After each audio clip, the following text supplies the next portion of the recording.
提起蛇，大家可能第一时间想到的就是民间故事中为爱献身的白素贞，泰国传说中神圣强大的那迦蛇神。可以说，蛇在世界各处的精怪异事、神话传说中都占着举足轻重的地位。今天，老烟斗就来盘点一下世界上最出名的8条上古大蛇，看看大家听过几个呢？8. 耶梦加德。耶梦加德是北欧神话中的巨蛇，它是环绕世界的尘世巨蟒，也是洛基的儿子。因其存在太过危险，被神王奥丁扔进了人间世界的无底深海之中。相传，当世界末日来临之际，他从睡梦中苏醒过来，并在海底不断翻腾着，引起滔天巨浪，淹没世界。随后从海中咆哮而出，来到阿斯加德的土地上，正式向诸神宣战了。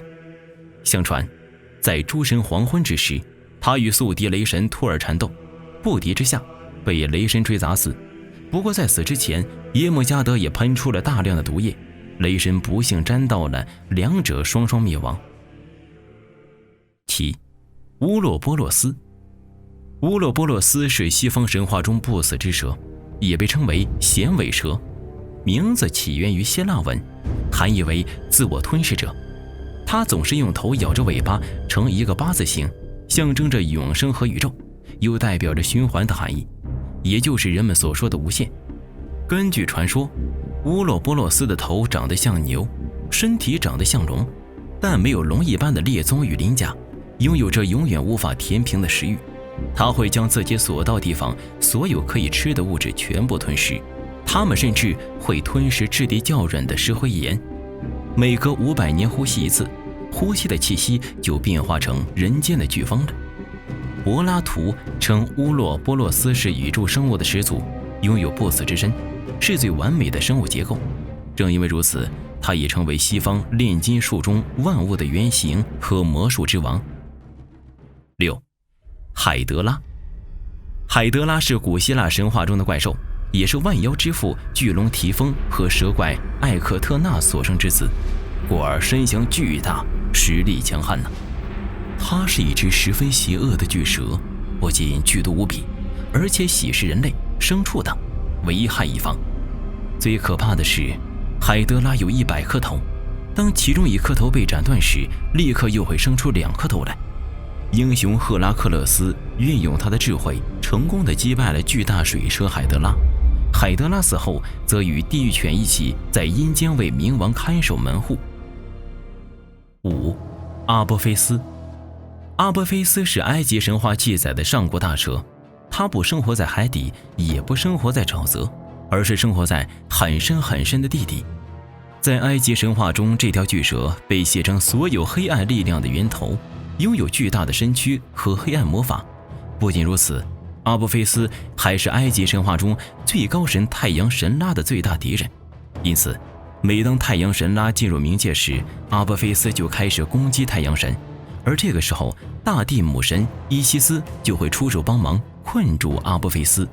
太阳神车里的圣猫也用神力让阿波菲斯无法动弹，这样太阳神就会安全度过，给人间带来光明。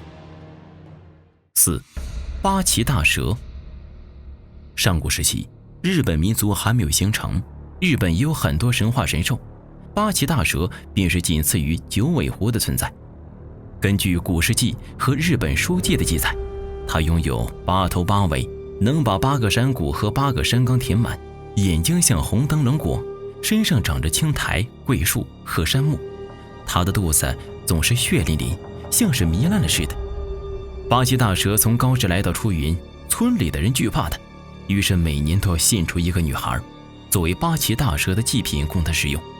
正好此时，须佐之男从高天原流放到这儿，他用酒灌醉了八岐大蛇并杀了它，并在它的尾部发现了天丛云剑。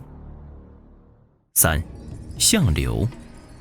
相柳出自《山海经》，相传是水神共工的臣子，他生性残忍，蛇身9头，喜欢吃土，一次能吃下9座小山，食量惊人呢。此外，他的每个脑袋都能吐出可怖的毒液，形成水味苦涩的菏泽，嘴里还能发出极其恶心的臭味，甚至能杀死路过的飞禽走兽，可以说是人见人厌。他最出名的事例就发生在大禹治水那个时期，当时他的领头上司共工战败后，相柳作为第一得力下属便心有不甘，为了宣泄自己的愤怒，这只大蛇趁机兴风作浪，危害百姓，企图阻碍大禹治水。有道是邪不胜正，大禹最后获得了应龙的帮助，一决斩杀了相柳，彻底平定了水患了。不过相柳虽然死去了，但是他的威力还遗留在人世。他死去时候流淌而出的血液腥臭，弥留时流出的口水更形成了巨大毒液沼泽，禹3次填平沼泽却3次塌陷，因此无奈的大禹只好建立众地之台，将相柳的邪气镇压。2. 九婴。九婴出自《淮南子》，和相柳有一个十分相似的特点，它也是一种九头蛇，不过也有人认为是九头鸟啦。相传在炎帝时代，北方有一条大河，水深1000丈，波涛汹涌，人称凶水。凶水中有一只九头怪物，名唤九婴。恰巧当时天空中出现10个太阳，凶水也沸腾了。这九婴嫌水中太热，就跳上岸来，成为10日并出时的10大妖兽之一。这只恶兽作乱人间，见人就吃，无恶不作，恶行累累。可偏偏这九婴是水火之怪，既能喷水又能喷火，可以说是威力强大，无人敢挡。后来还是大羿出手，凭借高超剑术9箭齐发，才将九婴杀死。1. 烛龙。《山海经·海外北经》云：中山之神，名曰烛阴，是为昼，名为夜，吹为东，呼为夏，不饮不食不息，息为风，身长1000里，在吴起之东，其为物，人面蛇身，赤色，居中山下。烛龙也被称为烛阴大神、烛九阴。关于烛龙的争议比较多，有人认为它人面蛇身，是蛇的一种，也有人认为它是龙，但实际上烛龙应该算是上古大神行列。看《山海经》对它的描述就知道了，睁眼是白天，闭眼是晚上，呼一口气就形成了飓风，代表了空间时间，在诸多神话故事和小说作品中都是极为强悍的存在，名气也是极高的。蛇在人类文明发展中扮演了一个极其重要的角色，在世界各地的神话故事中，关于蛇的传说还有很多很多，欢迎大家补充。好了，本期视频到这里就结束了，下期不见不散。